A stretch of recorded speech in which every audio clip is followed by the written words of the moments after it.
Welcome back. It's about 12:45, August 30th, 2014, Saturday. Doing a quick update on the gasifier. I mentioned in the last video that I could not locate and drill this ignition port until I got this gasket done. Well, the gaskets are done. Everything's bolted in place. I was able to transfer punch this mark on the inside of the tank, disassemble it, drill the hole, put the pipe through, weld everything in place. And there's a union on the inside of this. I'm going to get a flashlight because it's kind of dark in here. Hopefully I don't make it too bright. Now, I have not completed this extension on the reduction zone. That's what this plate here is for. That's going to have the whole pattern for this, and I'm going to make a new one. Try to recruit my son to help me with that. So there's a union on this. I believe you can see it there. And I think you guys have seen the inside of this before, but let's try to do it quick. I don't really know what you can see because I can't see. But anyway, so the ignition port's done. 1-inch pipe. That's all finished. Still have some work to do on the shaker assembly, but that's down the road yet. So I mentioned about these gaskets. I do have the second one done. This is the condensate lid here. The second gasket is right here, and you can see the drainage tubes coming through here. There's one in the back and one in the front. And here's the second gasket that I made, and that's going to seal this whole condensate lid right to the top of this. And you can see the bigger holes are for where those drains go through. Okay. Now, if you're looking at this lid, you're seeing, oh, this big rusty crappy piece on the top here. I only left that on here so you could see that this was the bottom of the propane tank. That's coming off. That's not part of this. But just for the reference to say, where did I get this piece of metal from? It was pretty pitted. I had to do a lot of sanding to try to get this thing pretty smooth. But I had these hinges laying around. They were actually brand new. Got thrown away because they weren't exactly what they were looking for. So just give you a shot of these hinges. Now they're spring-loaded open, and you see there's a rubber bump stop on there too. And that is adjustable so that when I just didn't want this lid falling on me. So it's nice and cushioned when it opens. Alright, so this orange piece of steel angle here, that actually came with the crane assembly. That was one of the angles they gave you to bolt it through the frame to attach it to your vehicle. So I just utilized a free piece of material that was laying around, and I made this extension to match the radius, and I radiused the back of it so you can see how that's all laid out. Now I've cut a round piece of steel plate about 1/8 inch thick to cap this lid off, and I have this handle on here. This is actually one of those handles that you'd see on the back of a kid's bike to teach them how to ride without training wheels. I think it's called a balance buddy. I cut that off and used that. So I cut this flange, welded it in place. You can see that lip on the inside that would prevent any moisture that builds up from dumping back into the hopper. So that's that. I have these support legs welded in place, or they're bolted in place, but they're welded together now. So you can see 1/4-inch plates on both sides. There's 2 bolts on each side. They're MIG welded on. This is just a piece of galvanized angle that I had laying around. So they're done. They're welded inside and out. On this side you can see there's a pin going through the bottom one. I'll bolt these on better when I'm done tearing everything apart and painting it. Now, here is the output for the gas. Now, inside this 3-inch coupler, there's a bushing, and that bushing is not going to be there in the final build of this. That reduces from 3-inch to 1-inch. I am going to probably go with somewhere around a 2-inch pipe for the cooling system and the expansion pipes and all that. The expansion tanks, the fittings going into that.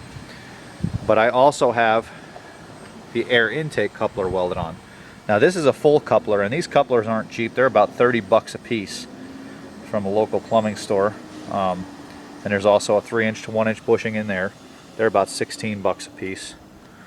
But I'm just glad to get get everything done, you know. So I reduced this to 1 inch, and that's going to be the pipe that I use on the inside, and I'll show you that in a second. But before I do, I want to talk a little bit about cutting these holes out of these tanks. I could have bought a hole saw for this, knowing that especially since I had a cut 2.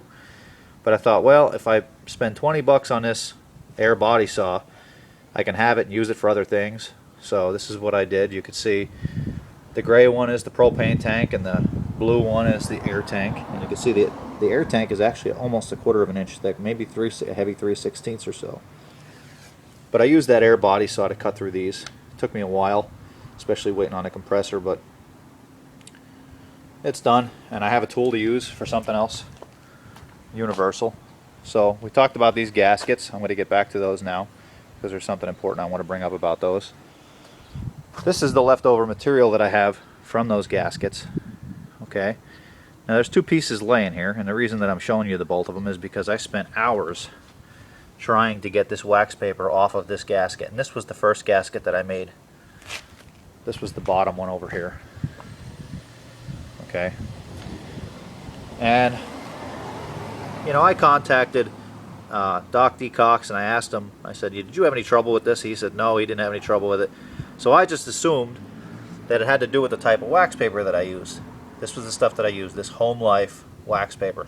Okay, now I scraped, I tried steam, I tried heat, I tried everything, cleaners, to get this stuff to come off of here, and I could not budge it. I ended up having to scrape it off with a knife. It took me a long time. So anyway, I tried parchment paper, and that didn't do any better. And then I tried this Reynolds Cut-Right wax paper, and let me tell you, that stuff peeled right off. Not one piece of it was left on this gasket. This was the piece that was cut out of the middle for the condensate lid.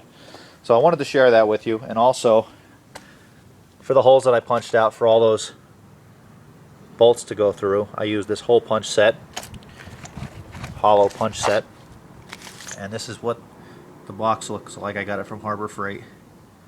So it works really well. Just put a piece of wood behind what you're punching holes in and hammer through it. Okay? So that's that. So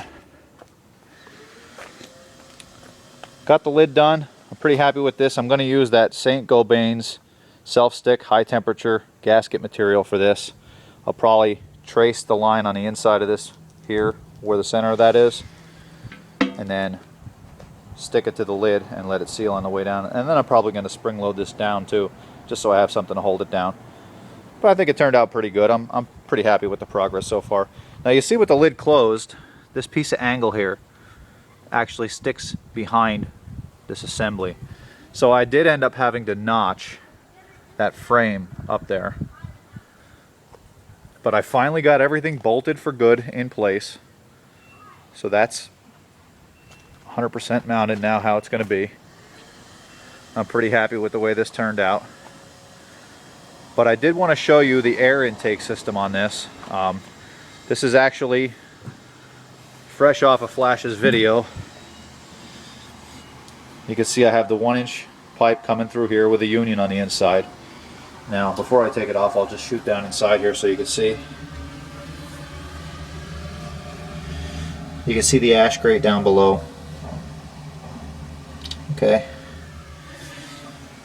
but that coupler comes through this wall, and I wanted to keep the entire coupler. I wanted the threads on this end of it too, because I had to unscrew this from the inside. But for now, just this union comes apart, and once I get that off, I could pull this out and show you the end of this air intake. Now this is a piece of stainless steel, 1/4-inch thick steel plate on stainless steel plate on the end of this thing, and I used pieces of key stock. I believe they're 1/2 inch in length, and I have the end of a sanitary fitting on here. That's also stainless steel that I welded. You can see the weld on the outside, but it's also welded on the inside too. And the purpose of putting that there was to give this thing a little more mass, to make it, you know, take a longer time to burn away. And hopefully with the stainless steel it'll hold up to the temperature better, because you know this thing will pretty much be in hell all of its life. So that's that. So thanks to Flash on the information on that.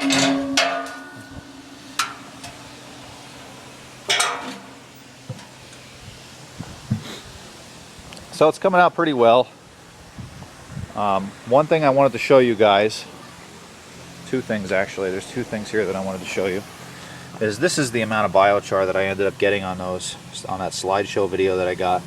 These are just 2 bags filled about this much, and this is what this material looks like. I mean, you could break it with your fingers. It's really lightweight. It's like lighter than balsa wood, so I assume that's what it's supposed to be, because I never really dealt with biochar before. But I'm pretty happy with the way those things turned out.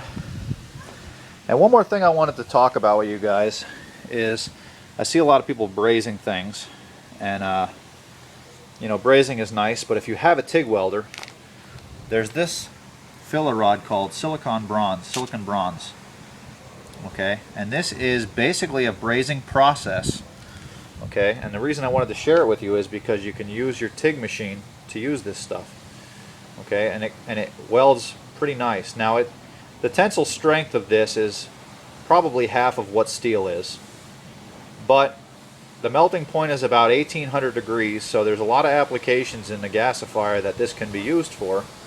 So the strength isn't quite there as far as like steel or stainless steel welding, but it's a good alternative, and it's just something that you can use. And the thing that's nice is you can use it on dissimilar metals. It's low amperage, so the melting point is lower. You don't need quite as much heat to weld with it or braze with it. There's less warping going on. So I just figured I'd share that with you guys.